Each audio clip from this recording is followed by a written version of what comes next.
Bom dia, gente.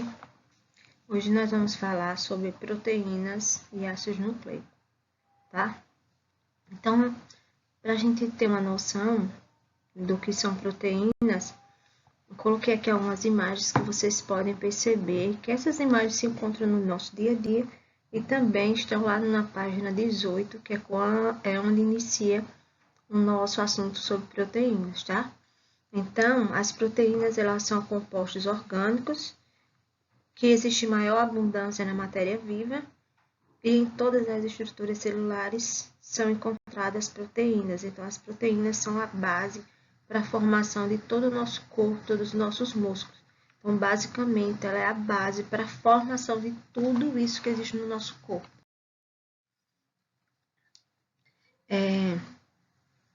Do grego, proteína significa de primeira importância. Ela vai ajudar também a formação das membranas celulares de todos os seres vivos. Ela está presente na cápsula que protege o material genético do vírus, né, o capsídeo, que é uma cápsula que reveste o vírus, ele é feito de proteína, e é um dos compostos orgânicos mais abundantes que existe em toda os seres vivos. Nós temos aqui algumas funções das proteínas. As proteínas, elas têm uma variedade muito grande e elas desenvolvem cada uma delas desenvolve um desempenho específico e importante para o ser vivo. Entre essas funções, nós temos aí, ela é catalisador biológico, fazendo com que aconteça o aumento na velocidade das reações químicas que acontecem no nosso corpo. Ela tem função estrutural. Por quê? Porque a proteína, ela faz parte da composição dos nossos músculos e tecidos, como o colágeno, que está presente na nossa pele. Em que parte está presente esse colágeno? Ele está presente nos ossos, nos tendões, na pele. Em seguida, eu vou mostrar uma imagem melhor para vocês entenderem essa função estrutural. E também na queratina. Queratina, que é uma proteína que participa da formação de pelos, unhas, que evita a dessecação, ou seja, impede que o indivíduo perca água por esses meios. Ela tem função também de energético reserva. Por que energética? Porque ela fornece energia no metabolismo celular. Ela está presente na clara do ovo de algumas aves, como uma substância chamada albumina. Ela também é importante pelo seu transporte, porque através do transporte ela vai conseguir conduzir a hemoglobina. A hemoglobina, como vocês sabem, ela é uma substância que leva oxigênio para todo o nosso corpo. Então, ela leva o oxigênio que o nosso sangue precisa. Ela tem função também contáteis, que é isso, a capacidade de contração dos nossos músculos, tá? Então, existem duas proteínas nos nossos músculos, que é a quitina e a miosina. Elas vão atuar na contração. Enquanto um músculo do nosso corpo contrai, o outro relaxa. E quem ajuda a tudo isso são exatamente essas proteínas. Agem também como defesa, que eu vou falar mais lá na frente, essa questão de anticorpos, né? Quando falar em defesa, vocês lembrem logo. É a capacidade que a proteína tem de produzir anticorpos para nos proteger contra vírus, bactérias ou algum agente que tente entrar no nosso corpo. Ela também tem a função de hormônio. Como assim hormônio? Vocês sabem que a insulina ela é sintetizada pelo pâncreas e atua no controle hormonal da taxa de açúcar no nosso organismo. Lá no pâncreas, ela vai fazer todo esse processo. Existem também os receptores, que são as permeases, pigmento, que é a clorofila, hereditariedade, que está presente lá nos estomas. Então, As proteínas, só para vocês terem uma noção aí, elas são importantíssimas para todos os seres vivos. Sem ela, não tem como ter fonte e forma de vida. Aqui, nesse slide, vocês podem ver exatamente a questão que eu falei anteriormente, do colágeno e também da queratina. O colágeno ele vai dar essa resistência ao corpo. Então, como eu falei, função da queratina, que vai dar exatamente o alinhamento aos pelos, às unhas. E o colágeno, como você está vendo aí, ele vai dar essa elasticidade na pele, né? Então, ela é uma substância altamente resistente, dá uma certa resistência à pele, como vocês podem perceber. A composição das proteínas, elas são substâncias de grande peso molecular. São chamadas de macromoléculas, ou seja, moléculas muito grandes. Elas são formadas por 2 ou mais aminoácidos. Geralmente podem ser também formadas por centenas de aminoácidos. E aí vocês estão observando o exemplo. Proteína é igual a AA mais AA, ou seja, há vários aminoácidos, certo? Aqui, desculpa aí, tá?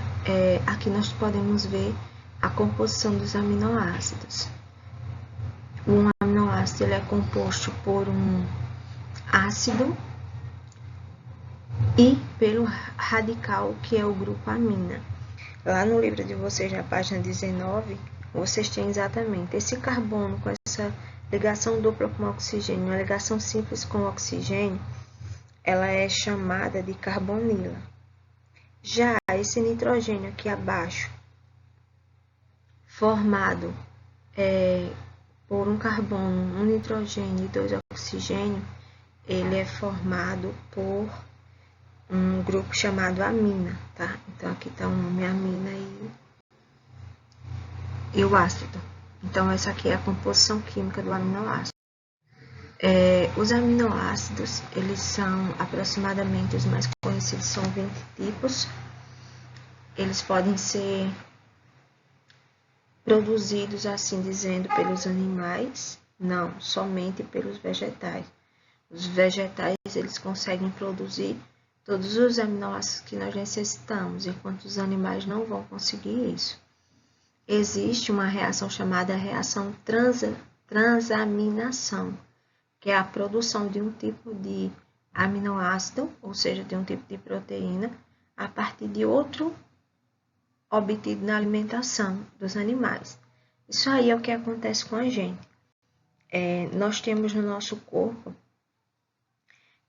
aminoácidos que são considerados naturais, que o nosso corpo próprio produz esses aminoácidos, tá? Alguns exemplos dele é a alanina, a asparagina, o aspato, a tirosina, a arginina, a glicina, entre outros. Vocês podem observar na página 19 que tem mais alguns. Só que, o que é que acontece? Existem aminoácidos que o corpo não consegue produzir, e esses são obrigatórios que a gente faça a ingestão deles através da alimentação. Então, se esses são aminoácidos essenciais do nosso corpo, ele não consegue produzir, nós temos que comer coisas específicas para que esses aminoácidos venham a ser produzidos. Como exemplo, temos que ter um mínimo, uma combinação perfeita, né? Que é o arroz, o feijão, a carne e a salada.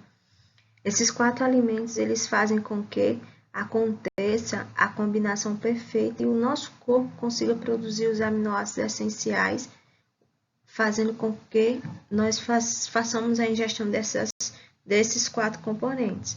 Então, essa alimentação ela é rica em aminoácidos essenciais, que são a isoleucina, a fenilalanina, a valina, a lisina, a leucina, entre outros aminoácidos que vocês podem estar observando na página 19.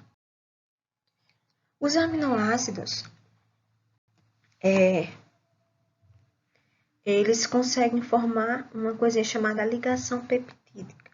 O que seria essa ligação peptídica? Né? É a ligação entre 2 ou mais aminoácidos. Então, vai formar uma ligação peptídica. Então, vocês podem ver aqui no aminoácido 1 e no aminoácido 2. quando eles vão se ligar, eles vão formar, quando eles se ligam, tá? Eles conseguem formar uma ligação peptídica. Pode observar no segundo exemplo que tem um nome, ligação peptídica, que é exatamente quando ele vai conseguir formar. Então, ligação entre dois aminoácidos é chamada de dipeptídea. Se for um só, é ligação peptídica, tá? E aí sucessivamente.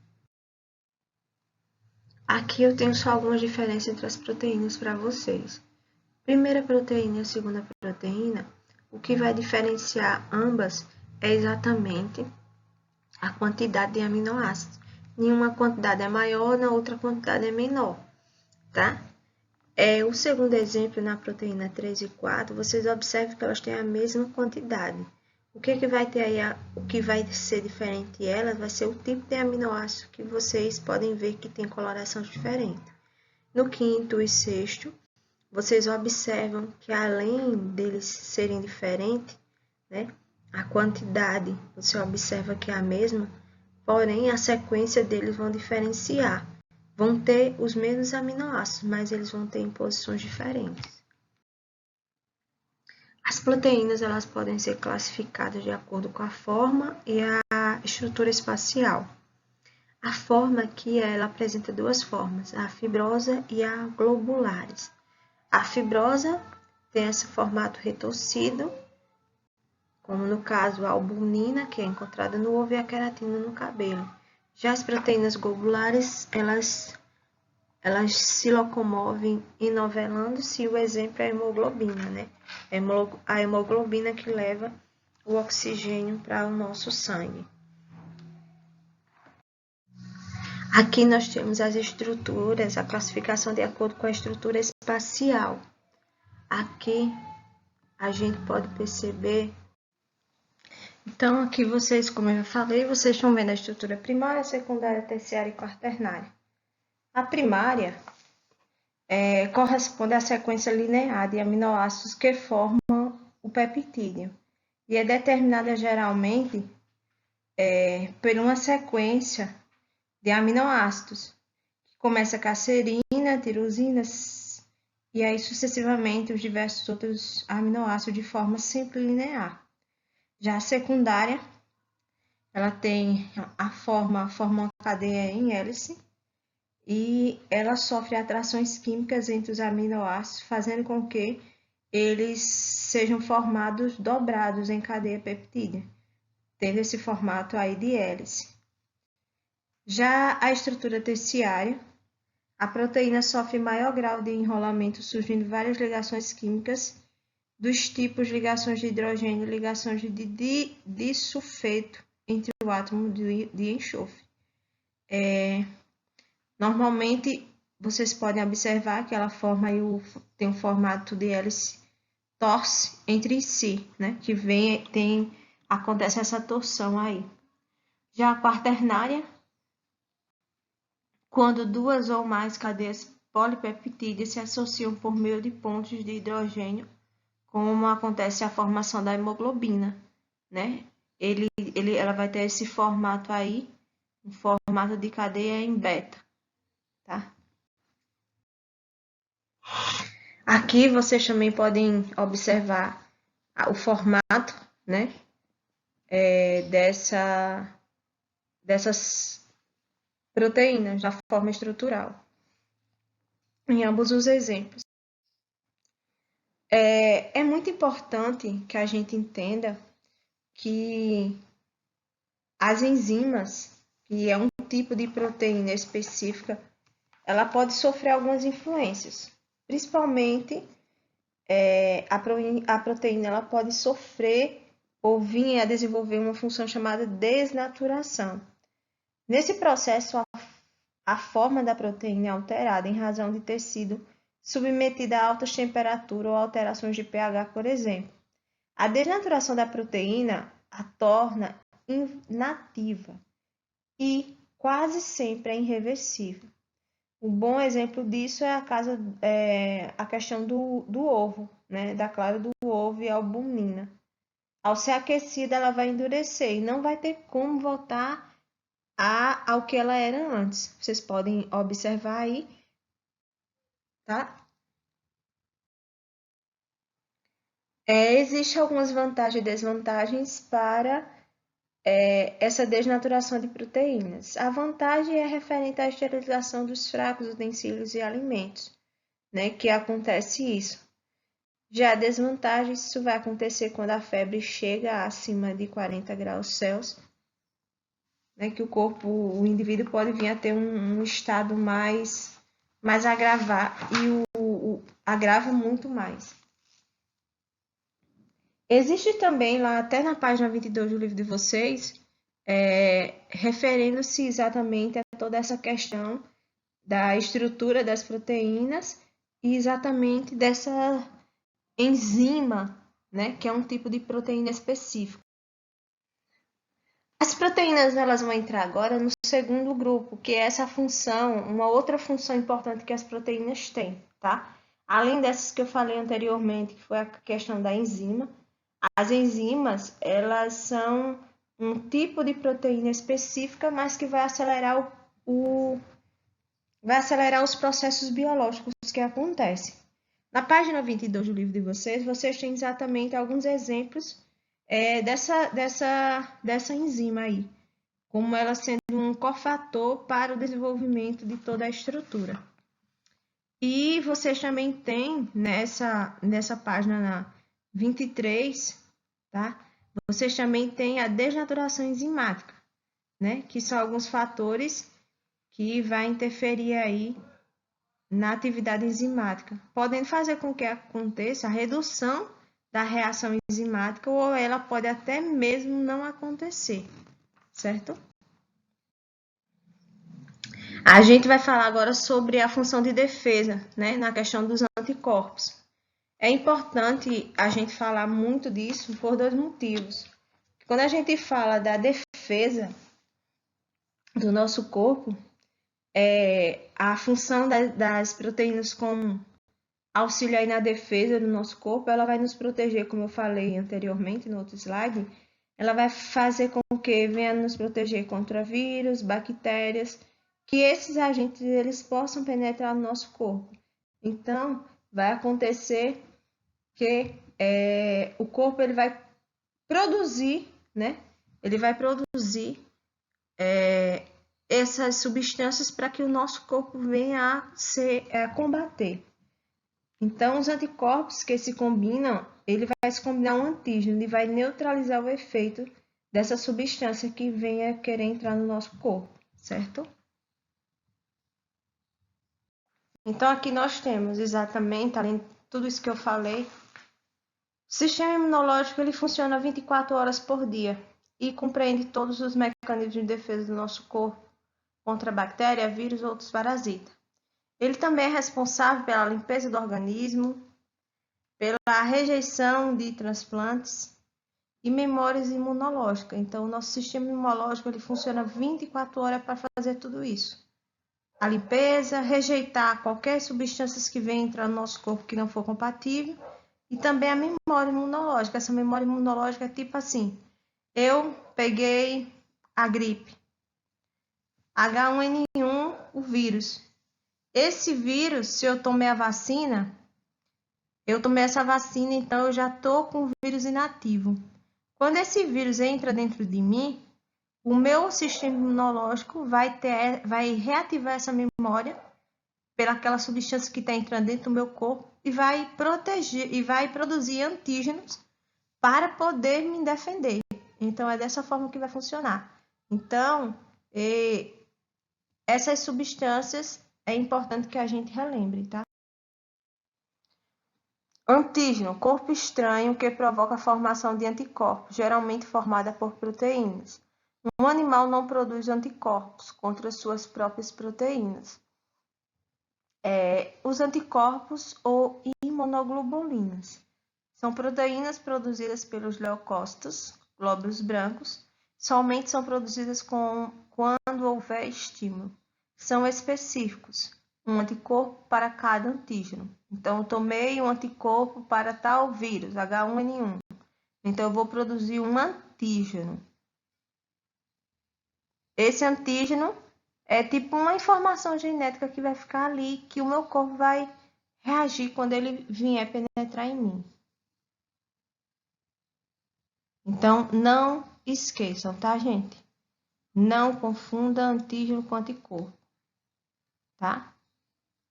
Antígeno, corpo estranho, que provoca a formação de anticorpos. Anticorpos são as proteínas que o nosso sistema imunológico vai produzir. Então, anticorpos vai nos proteger contra o corpo estranho, que é o antígeno, tá? Vê se ficou claro aí para vocês não se confundirem. Anticorpo é o que nós produzimos para combater o antígeno, que é o corpo estranho. Aqui nós temos o anticorpo vezes o antígeno. O anticorpo, vocês estão vendo aí, e o antígeno. Então, o anticorpo vai combater o antígeno, tá? Vai combater aí ele que vai tentar invadir o nosso sistema imunológico, em especial os glóbulos vermelhos, que é essa célula aí chamada de hemácia que vai conduzir o oxigênio que nós precisamos para todo o nosso corpo. Nós temos aqui só a título de curiosidade, algumas diferenças entre vacina e soro. O soro ele é conhecido como imunização passiva, já a vacina é conhecida como imunização ativa. A imunização ativa é aquela que pode ter um tempo de validade, vamos dizer, 1 ano, ou ela pode ser uma única vez. Você tomou a vacina contra a BCG, você tomou a vacina contra o sarampo, você tomou diversas coisas. Então, isso daí vai ser exatamente uma imunização ativa, que vai servir por um longo período de tempo para proteger o seu corpo contra aquele agente infeccioso que venha penetrar, tá? Então, a vacina ela vai ter o antígeno, que é a proteína que vai lhe proteger contra aquela substância que possa entrar. Já o soro são os anticorpos, ou seja, a proteína. Aí é só a título de vocês entenderem a diferença, tá? Antígeno, proteína. Anticorpos, a proteína. Só que tem uma diferença que a do soro ela vai ter uma eficácia rápida, ela vai diretamente no organismo que está causando o problema. Um exemplo, você levou uma picada de escorpião, de cobra ou de outro inseto peçonhento. Você toma imediatamente o soro, porque esse soro vai lhe proteger, fazendo com que quebre, né, ali destrua automaticamente aquele veneno que entrou dentro do seu corpo.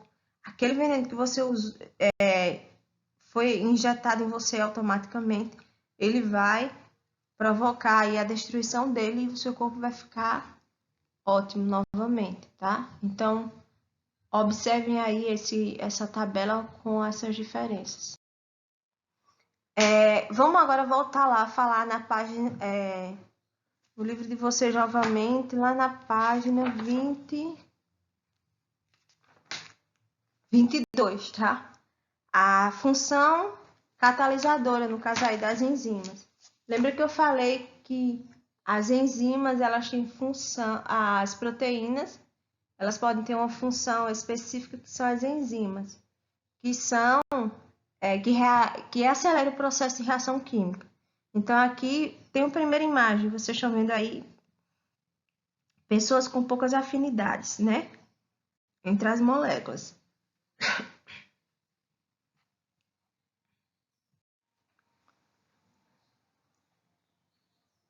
Então,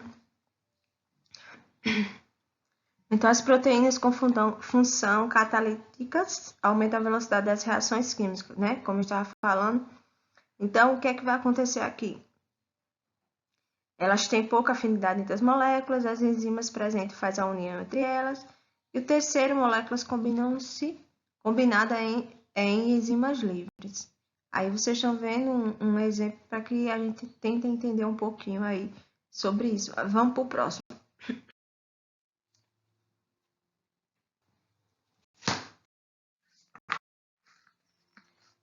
Proteínas. Características gerais das enzimas. As enzimas têm características gerais específicas, como ela tem um modelo chamado como modelo chave-fechadura, tá? Vocês têm até uma imagem na página 23 do livro de vocês, onde ela fala exatamente sobre a chave e, vamos dizer, a fechadura.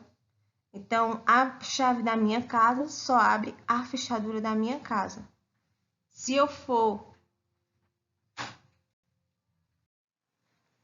Então, vocês têm lá na página 23 do livro de vocês uma questão que fala assim: cada enzima tem um local específico que se encaixa ao substrato. Por isso, fala-se em teoria da chave fechadura.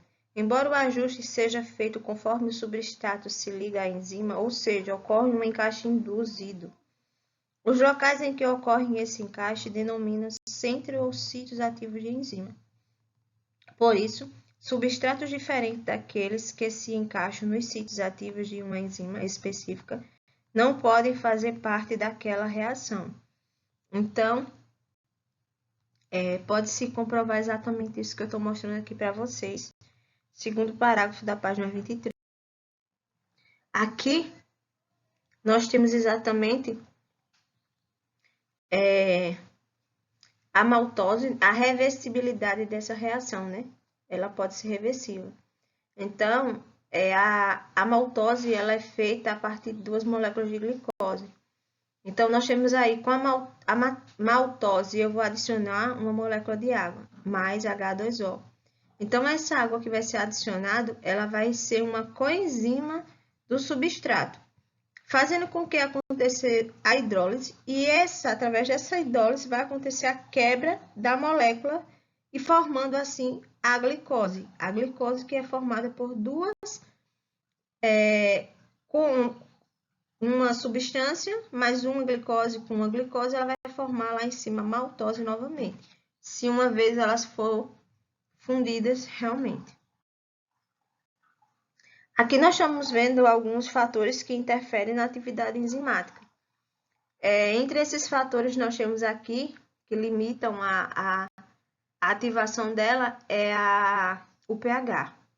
A velocidade da reação ela pode vir a ter essa diferenciação dependendo do valor da enzima, certo? Uma outra coisa importante que vale lembrar, lá na página 24 de vocês conseguem perceber que nós temos aí. Quando a gente fala em pH, a gente tem que lembrar, na 24 vocês têm lá que diz assim, segundo pontinho: por meio do potencial hidrogênico, se sabe que a solução é básica, ácida ou neutra. Os índices variam de 0 a 14, veja a tabela. Então, nessa tabelinha aí, mostra a escala do pH. De 0 a 7, o pH é básico, 7 o pH é neutro, e de 7 a 14, o pH ele vai ser ácido.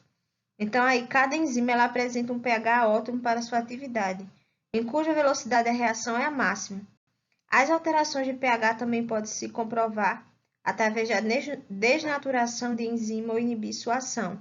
Algumas enzimas só atuam em um meio ácido com a pepenzima, enzima do suco gástrico, outras que vão ter um meio aí alcalino. Então, nesse gráfico, vocês podem observar exatamente a pepenzima, a pitilialina e a tripsina, que são exatamente 3 enzimas que vão ter uma atuação específica no nosso sistema digestório e vai ter que ter um pH específico, como vocês podem ver aí. A primeira que vai chegar no seu auge é a 3, a outra com mais ou menos 8 e a outra acima de 10. Então, aí vocês podem ver o pH básico, neutro e ácido.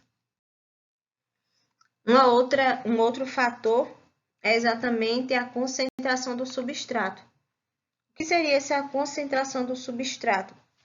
A velocidade da reação também depende dessa concentração, porque pequenas concentrações determinam baixas velocidades da reação. À medida que se eleva a concentração do substrato, aumenta proporcionalmente a velocidade da reação. Isso aí ocorre até o limite máximo, denominado saturação enzimática, em que todas as enzimas se ocorrem no centro ativo, ocupando dessa forma. Então, vocês podem ver aí a concentração desse substrato aí e a velocidade da reação que vai acontecer, tá? Então, o substrato ele vai ter essa concentração. É a mesma coisa que eu chegasse para você dizer assim. Vou dar um exemplo. Eu tenho aqui uns comprimidos ou uma vitamina C para ser dissolvida em água. Eu vou botar ela para ser dissolvida em água fria e a outra ser dissolvida, ou ambas em água fria.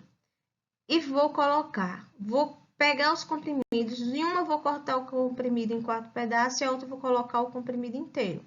Em qual delas a reação vai ser mais rápida? Em que o comprimido está inteiro dentro do copo de água fria ou no que o comprimido está dissolvido em 4 pedaços de água fria? Qual deles dois vai ter a rapidez maior nessa concentração do substrato? Tá? É mais ou menos isso aí. E o último, que é a temperatura. A velocidade da reação enzimática ela aumenta à medida que a temperatura se eleva. Tá? Então, ao atingir a temperatura ótima, a velocidade da reação ela atinge o seu ponto máximo. A partir desse momento, a reação ela continua aumentando e a velocidade da reação ela poderá diminuir, acontecendo assim a desnaturação da enzima. Lá na página 24, vocês podem dar uma olhadinha aí, no caso da temperatura, que eu mostrei lá anteriormente no slide logo do comecinho, falando disso. Nos seres humanos, normalmente, a gente observa a temperatura até 37 graus Celsius, isso mais nos homens. Mulher é uma temperatura mais baixa, mas a enzima, normalmente, ela trabalha um pouco abaixo dessa temperatura. Então, essa daí é o auge. Se essa temperatura aumentar, essa proteína ela vai ter uma desnaturação e o indivíduo vai ter febre, né? Um exemplo. Outro também é a conservação dos alimentos ou órgãos. Você tem que baixar a temperatura ou aumentar a temperatura para ter uma concentração e uma conservação melhor. Aqui nós temos a inibição enzimática, tá? Onde mostra exatamente a reação normal, acontecendo aí a reação inibida, né? E aí a gente consegue ver que essa inibição competitiva, ela vai acontecer entre bactérias onde elas não conseguem produzir o ácido fólico. É essencial para a sua reprodução e acabam morrendo. Então, quando elas não conseguem produzir o que elas precisam, elas morrem. Então, gente, a gente vai falar também hoje sobre os ácidos nucleicos, porque a gente vai precisar finalizar o nosso livro. Vocês têm uma atividade aí na página 25, se vocês quiserem dar uma pausa agora para responder, é importante que vocês façam que vocês respondam. Quem não quiser, pode continuar, que a gente vai, no final, hoje, a gente vai finalizar os assuntos e já fazer a atividade, tá? Então, aqui, quando a gente fala ácido nucleico, a gente vai lembrar de dois ácidos. O ácido chamado desoxirribonucleico, que é o DNA, e o ácido ribonucleico, que é o RNA. O ácido desoxirribonucleico, vocês podem observar que ele tem aí uma dupla hélice. Ele vai ter bases nitrogenadas específicas, adenina, timina, adenina, guanina, citosina ou citosina, guanina, que são as 4 bases nitrogenadas que pertencem a ele. Já o RNA, ele vai ter, ao invés de timina, vocês podem observar, ele ao invés de T se ligando com A, ele vai ter A se ligando com U. Porque no RNA não vai existir a presença de timina, e sim só de uracila. Então, esses dois ácidos nucleicos eles são formados por diversos nucleotídeos. E como é formado o nucleotídeo? O nucleotídeo é formado pelo fosfato, a pentose, tá? Esse fosfato é o que está representando aí o P. Essa pentose é o que vocês estão vendo aí ser representado pela desoxirribose, tá? E aí vocês também têm a base nitrogenada, que é essa adenina. E aí, o que é que vai acontecer? Eles vão estar se ligando. A adenina vai se ligar à timina. E guanina vai se ligar à citosina. Então, aí vocês têm a representação dessas 4 bases nitrogenadas que compõem os nucleotídeos dos ácidos nucleicos ou do RNA. Lembrando que o RNA, ele no lugar da timina vai existir aí uracila, tá? Então, aqui, o parelhamento, para que vocês não esqueçam, tá? Aqui é a questão do DNA. O DNA, ele é aí uma... Vocês podem observar a adenina se ligando à timina, citosina ligando à guanina. Então, no composto, temos o fosfato, a pentose e a base nitrogenada. E essas bases é onde, como elas vão se ligar. No livro de vocês, na página 26, nós temos exatamente esse componente aí, os nucleotídeos e as bases nitrogenadas se ligando. Lembrando que é importante eu falar agora que as bases nitrogenadas, elas vão ser subdivididas em 2 grupos, tá? Isso de acordo com o número de anéis que elas vão apresentar. Então, as moléculas que apresentam 2 anéis são a adenina e a guanina. Elas estão presentes tanto no DNA quanto no RNA e elas são chamadas de bases púricas, tá? Já a citosina, a timina e a uracila, elas vão apresentar não 2 anéis, apenas um. E esse único anel que elas vão ter é exatamente como vai fazer elas se classificarem em perimídicas. Então, púricas vão ser 2 anéis, adenina, guanina. E pirimídicas vão ser um único anel, que no caso aí é a citosina, a timina e a uracila, tá?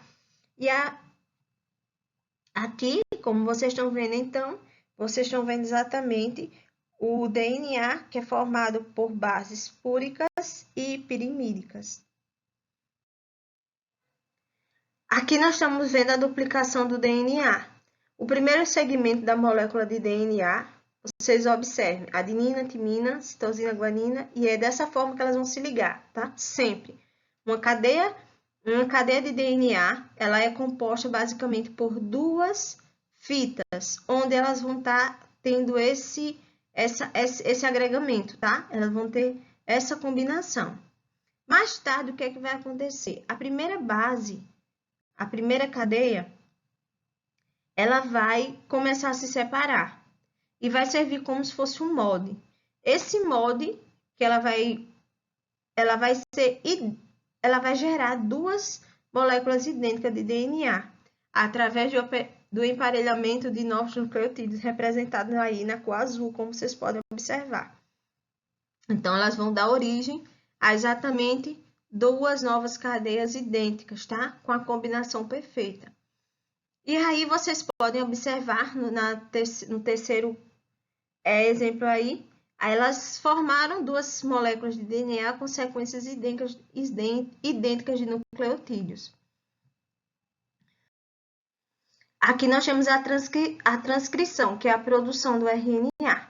O RNA, como eu já falei anteriormente, ele vai ter a base, ao invés do timina, adenina, ele vai ter adenina, uracila.